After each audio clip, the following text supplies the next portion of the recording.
Well, joining us now, Tom Fitton. He's the president of Judicial Watch. Sidney Powell, General Michael Flynn's defense attorney, former federal prosecutor, best-selling author. I want to say, first of all, thank you both for being here, and I appreciate it. Sidney, let's start with this election process.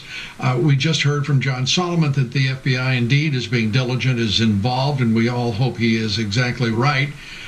Your thoughts first about the knowledge now that the Justice Department is involved in this review of the election. Well, I'm delighted to hear that. I think there are any number of things they need to investigate, including the likelihood that 3% of the vote total was changed in the pre-election voting ballots that were collected digitally by using the Hammer program and a software program called Scorecard.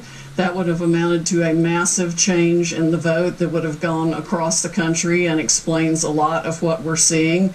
In addition, they ran an algorithm to calculate votes they might need to come up with for Mr. Biden in specific areas. I think that explains what happened in Michigan, where the computer glitch resulted in a change of votes of about 5,500 in favor of President Trump, just in one of 47 districts. All those districts need to be checked for that same, quote, software glitch, end quote, that would change the result in Michigan dramatically.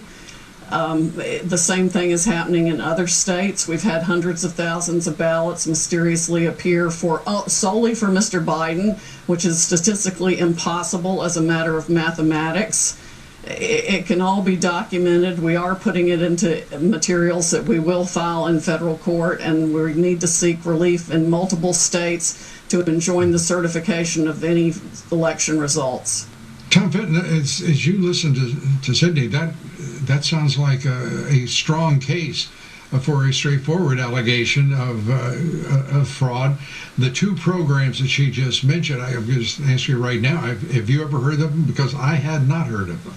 No, I mean, there have been noises about it on the internet, but I don't know anything beyond what Sidney's reporting now. I go back to the numbers you reported at the beginning of the segment. The president was winning on Tuesday, right. He's not winning now. And he's not winning now as a result of a process that the voters can't have confidence in, the state legislatures can't have confidence in my view, the courts can't have confidence in.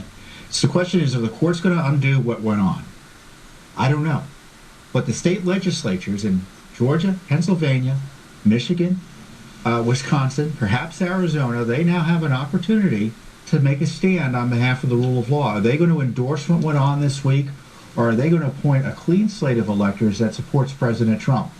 That could be the next battle, and I would think that activists interested in this issue, and if you're concerned watching this, start talking to your state legislators. And I started asking where Congress is, because Congress in the end is going to be the judge of the electoral college votes. And if I were in Congress, I'd be telling these states, you better keep up on, you better be honest here, because we're not going to accept your votes if your election is a sham. Well, Sidney, let's go back to Hammer and Scorecard. Are those the names that you just used for those programs? What's being done about it, and how broadly were they used by vote counters in various states? I think they were very broadly used, but not by the vote counters. They were used by the forces in the Democratic operatives that had access to these programs through the government access points that they have, and used it illegally to change votes in this country. It's got to be investigated, probably by the president's most trusted military intelligence officials who can get into the system and see what was done. But we do have some evidence that that is exactly what happened.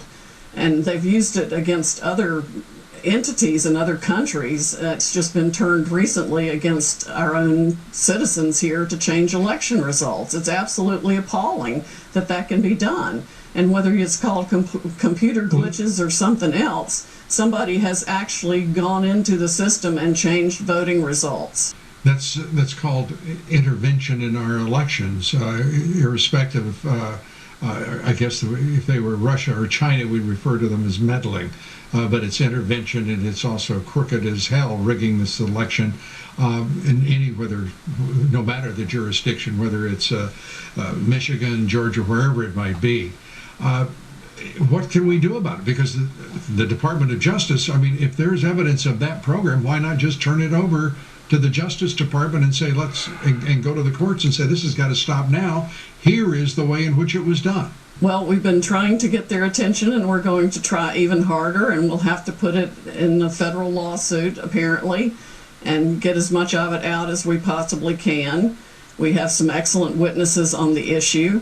But this is Coup 5.0, Lou. I mean, there was no reason to think that the Democratic operatives who spent hundreds of millions of dollars creating the Russia hoax, the Steele dossier, taking us through a special counsel operation for 2 years, trying an impeachment hoax, the apocalypse hoax, the obstruction hoax, wouldn't go so far as to create every means of voter fraud they could come up with to steal this election. That's exactly what happens. The president must fight back now in every way, shape, or form.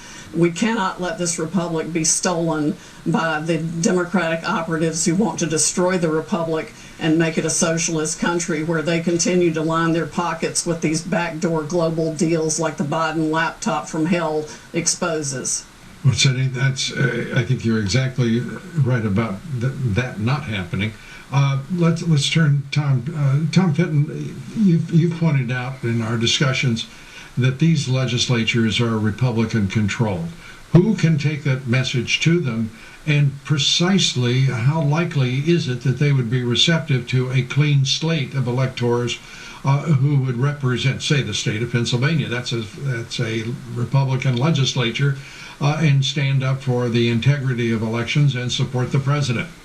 Well, the focus from the media and activists and regular voters and citizens need to be brought to bear here. Certainly the information we're learning from campaign activists on the ground, independent journalists like John Solomon, the work of Judicial Watch should also be brought to bear.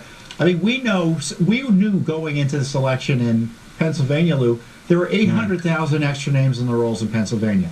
Nevada County has 154,000 inactive names on the rolls. Clark County, Nevada, I mean. So we've got this problem of dirty election rolls, mailing and balloting being allowed to draw from them. And apparently a Republican Party that doesn't demand that those rolls be cleaned up. I mean, that's crazy. Could you put up that graphic again, please? Folks, I want everybody to see what they're looking at, because this is really very important, what Tom's talking about. The control of both chambers of the legislature in these states that are critical right now in deciding who the next president will be. Michigan, Wisconsin, Arizona, Pennsylvania, North Carolina, Georgia. They must play a role in this to preserve the integrity, just as Tom Fitton is urging. And Sidney Powell, what you're breaking here tonight is extraordinary as well. We've got to go. We're at that point.